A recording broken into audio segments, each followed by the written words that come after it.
పోతా అడవుల్లో పోయి ఎర్రచందనం చెట్లు నరకపోతే నేను కోడిసలు అవుతా. ఇదేం సినిమా కాదు, నువ్వేం అల్లాడిని కాదు, అలా చక్రవర్తి కాదు.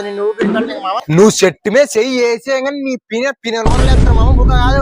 అట్టయితే నన్ను కోటీశ్వరులు కాలేనా? కోటీశ్వరులు కావాలంటే ఎర్రచందనం చెట్లను దొంగతనం చేయాల్సిన అవసరం లేదు. వాటికి యజమాని అవి కూడా సంపాదించు తెలుసా? అది కూడా గవర్నమెంట్ పర్మిషన్ తో. గవర్నమెంట్ పర్మిషన్ తో ఎర్రచందనం చెట్లు పెంచొచ్చా? అదేలా? భీమా అగ్రో ఫార్మ్స్ వారు పల్లెసిర్లు అనే వెంచర్ ద్వారా మన భూమిలో ఎర్రచందనం చెట్లు వాళ్ళు సాగు చేసి ఆ తర్వాత 12 సంవత్సరాల తర్వాత వచ్చిన దిగుబడిలో సగభాగం మనకిచ్చేస్తారు.